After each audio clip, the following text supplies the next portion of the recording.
Hola, ¿cómo están? Bienvenidos. Hoy vamos a hablar del sistema inmunitario.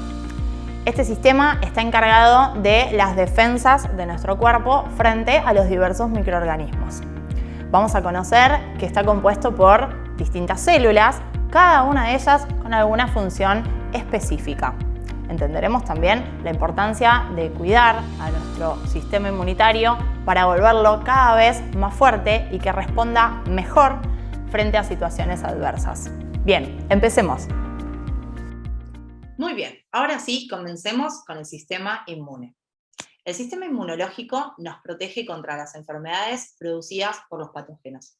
Llamaremos patógenos o microorganismos a las bacterias, a los virus, a los parásitos y a los hongos.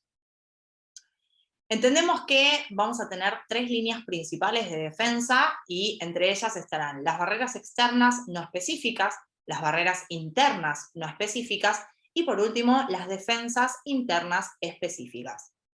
En primer lugar, encontraremos en nuestro cuerpo todas esas barreras externas no específicas que tienen como objetivo mantener a los patógenos fuera del contacto con nuestro cuerpo. En este caso vamos a estar nombrando a barreras tanto físicas como químicas. Tenemos a la piel como gran barrera física y además barreras químicas como el moco, el sudor, las lágrimas, entre otras. Ahora bien, ya pensando en barreras internas, entendiendo que ese patógeno pudo ingresar a nuestro organismo atravesando las barreras físicas, vamos a encontrar entonces a lo que llamamos la respuesta inmunitaria innata o no específica. Y en este caso vamos a tener de los glóbulos blancos a un grupo de ellos que están destinados a este tipo de defensa, a la respuesta inflamatoria y a la fiebre. Dentro de los glóbulos blancos que forman parte de las defensas innatas de nuestro cuerpo, encontraremos a estas cuatro células, a los macrófagos, a los neutrófilos, a las células dendríticas y a los linfocitos natural killers. Los macrófagos, como dice ahí, son literalmente grandes comedores. Lo que logran hacer los macrófagos es fagocitar sustancias. Y cuando en medicina hablamos de fagocitar, estamos haciendo referencia a que pueden comer alguna sustancia en particular. El macrófago entonces va a estar encargado de fagocitar, entre otras sustancias, a partículas extrañas y a diversos microorganismos. Los neutrófilos, por su parte, también tienen la capacidad fagocítica que tienen los macrófagos, pero además tienen una particularidad y es la de contener gránulos que secretan enzimas específicas que destruyen a esos patógenos. Las células dendríticas son células fagocíticas que además tienen una función muy característica que es la de, una vez que ingieren el material, pueden procesarlo y lograr marcar o generar un antígeno. Ese antígeno va a ser devuelto a la superficie para poder presentárselo como una foto a las células que están especializadas, que ya sí forman parte de la inmunidad específica, para que puedan reconocer a ese agente extraño y destruirlo posteriormente. Y por último tenemos a las células natural killers. Estas células atacan principalmente a células corporales, o sea, células propias, pero que están invadidas por algún microorganismo. En este caso, el único microorganismo que puede invadir desde el interior a una célula es el virus, ya que los virus son microorganismos intracelulares obligados, o sea, no pueden vivir fuera de una célula.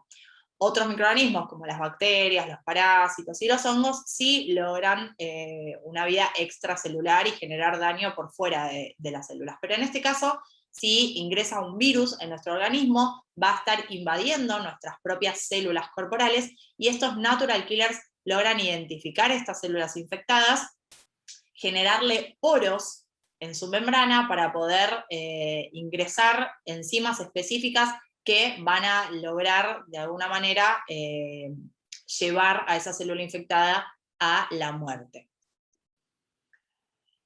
Por otro lado, es importante aclarar que estas células natural killer, si bien son muy agresivas en su actividad, tienen la capacidad de reconocer a las células que están infectadas de las que no. Digamos, si hay una célula propia de nuestro organismo que no está infectada por un virus, entonces la célula natural killer no le hace daño. Pero si la célula que reconoce está infectada, en ese caso va a llevar a cabo su actividad de generar esos poros para que la célula muera.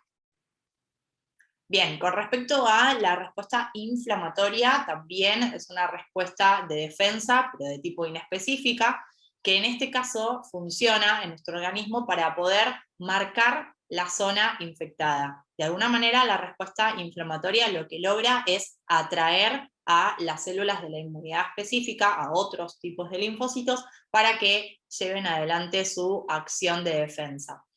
Por otro lado, la respuesta inflamatoria también está encargada de promover la coagulación de la sangre, si es necesario, y de generar diferentes estímulos, son síntomas y signos específicos de la respuesta inflamatoria, en modo de defensa de nuestro organismo. Va a haber varios pasos para que se genere una respuesta inflamatoria cuando ingresa algún agente extraño. En este caso, si ingresan, como lo dice la ilustración, si ingresan bacterias en una herida, entonces esas células dañadas van a secretar diferentes sustancias químicas que van a estimular otras células de la inmunidad, que se llaman en este caso los mastocitos, que liberan una sustancia que se llama histamina, y que esa histamina lo que hace es aumentar el flujo de sangre, aumentar la permeabilidad de los capilares, de alguna manera generar toda esta respuesta inflamatoria para que quede marcado como foco infeccioso y que de esa forma se active la respuesta inmunitaria específica. Y por último, dentro de todos estos mecanismos, tenemos por supuesto al mecanismo de la fiebre, como una entidad completamente individual, ya que nuestro cuerpo puede aumentar la temperatura, o sea, generar estados de hipertermia por diferentes causas, pero en el caso de que la causa sea una causa infecciosa, porque ingresó a nuestro organismo algún agente extraño, patógeno, dañino, entonces sí se activará, digamos, toda la cascada que provoca el aumento de temperatura, y de esa forma también estaríamos combatiendo a la infección. Bien, causas varias por las cuales podemos generar fiebre, una de ellas es el mayor metabolismo de las grasas, las conductas de conservación en general, constricción de vasos sanguíneos que abastecen a la piel, disminución de hierro en la sangre, y por ejemplo, por supuesto, como decíamos, la infección propiamente por algún microorganismo.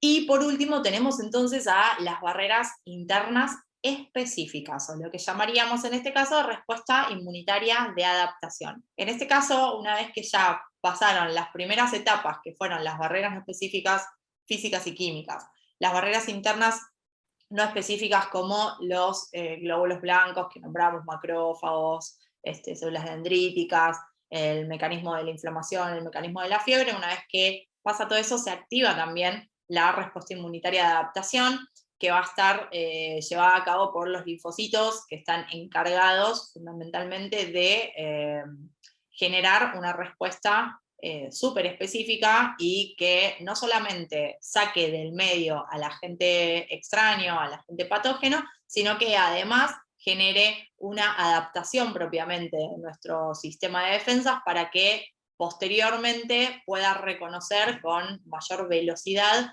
a ese microorganismo que quiso generarnos un daño. Hay una palabra clave en todo esto de la respuesta inmunitaria de adaptación, que es el antígeno, y otra que es el anticuerpo. El antígeno, en este caso, es una sustancia que va a poder provocar per se una respuesta inmune que genere anticuerpos. En general, son sustancias que no se encuentran en nuestro cuerpo, sino que el antígeno generalmente es generado gracias al ingreso de un microorganismo. En la respuesta inmunológica de adaptación van a participar células inmunes, como decía, los linfocitos, tejidos y órganos específicos y proteínas secretadas al medio. Dentro de lo que son las células inmunes, vamos a tener propiamente los linfocitos B y otro tipo de linfocitos que son los linfocitos T. todos estos linfocitos y todos los glóbulos blancos provienen siempre de la médula ósea, es allí donde se generan, donde se forman, y además es interesante también reconocer la capacidad que tienen estas células de aumentar en cantidad una vez que hay un foco infeccioso. Por otra parte, los tejidos y órganos que están involucrados en esta respuesta inmunitaria de tipo adaptativa van a ser diversos nódulos linfáticos, o sea, todo el sistema linfático está muy involucrado en la respuesta inmunitaria. El timo, como un órgano que generalmente involuciona a partir de la adolescencia, pero que durante la infancia es indispensable para lo que es la respuesta inmunitaria y la formación de células inmunes. El vaso, que tiene más que ver con la destrucción de células que ya no tienen actividad específica. El apéndice, la médula ósea, como también nombrábamos, y otros tejidos y órganos más que se involucran. Bien, y como proteínas secretadas vamos a nombrar algunas citoquinas, está el sistema complemento y los anticuerpos propiamente. Dentro de las citoquinas hablamos de proteínas específicas que sirven para que las células se puedan comunicar entre sí. O sea, una célula se estimula por una citoquina, esa citoquina es secretada, ¿sí?, al medio y provoca como una cascada de comunicación que termina dando activación celular en general y un efecto puntual biológico que en este caso seguramente tiene que ver con la respuesta inmunitaria de defensa.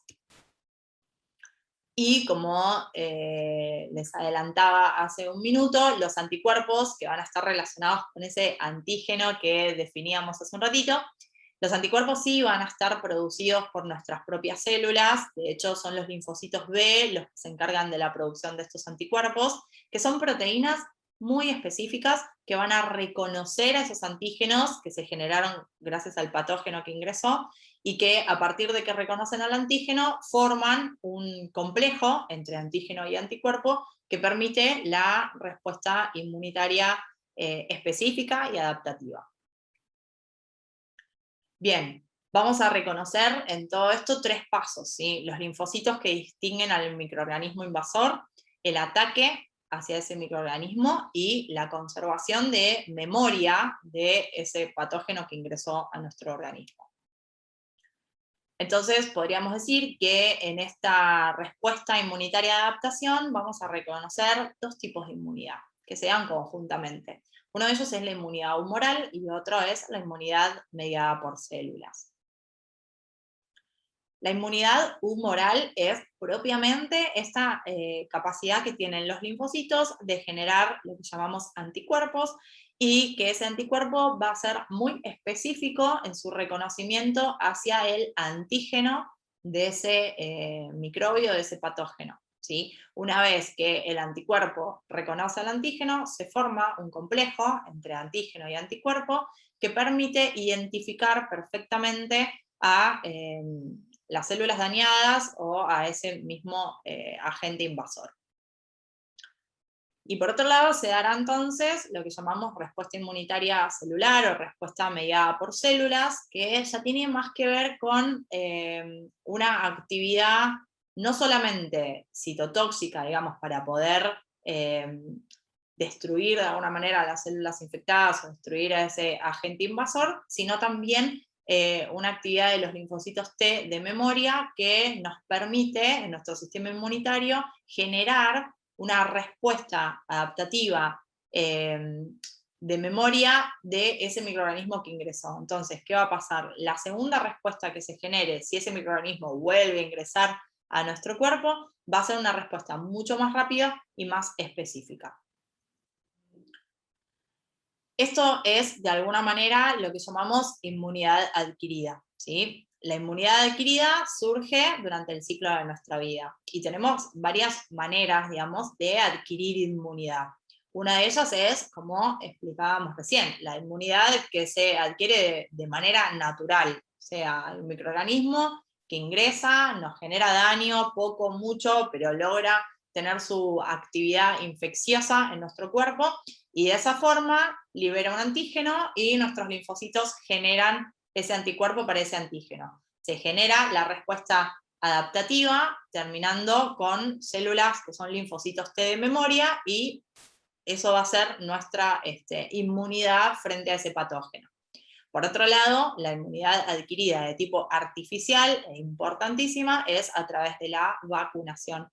A través de la vacunación, nosotros nos inoculamos anticuerpos desarrollados en laboratorio que nos permiten generar o tener en el medio esos anticuerpos y esos linfocitos T de memoria, simulando haber tenido una infección con ese patógeno, que no fue así, pero sí logramos adquirir la inmunidad. Eso con respecto a lo que llamamos inmunidad adquirida de manera activa, ¿sí? La natural por la misma infección o la artificial por la vacunación. Pero también tenemos inmunidad adquirida de tipo pasiva. Y fundamentalmente en este caso podemos nombrar a la inmunidad pasiva natural, que tiene que ver con los anticuerpos que recibe el bebé a través de la lactancia materna. Bien, pudimos recorrer entonces cómo funciona en sus diferentes etapas nuestro sistema de defensas, nuestro sistema inmunitario, y entender así que hay varios momentos en donde nuestro cuerpo y nuestras células específicas van a lograr detectar esos agentes extraños, esos patógenos que quieren ingresar para generar algún daño. Y que si logran ingresar y que si empiezan a generar un daño o una infección, como bien llamamos, entonces todo nuestro sistema inmunitario va a activarse en pos de destruir a ese microorganismo y generar una respuesta de memoria que nos sirva a mediano y largo plazo si nos volvemos a encontrar con ese agente dañino. Bueno, llegamos al final de nuestra clase, espero que hayan llegado hasta acá prestando mucha atención y que nos veamos en la próxima unidad. Hasta luego.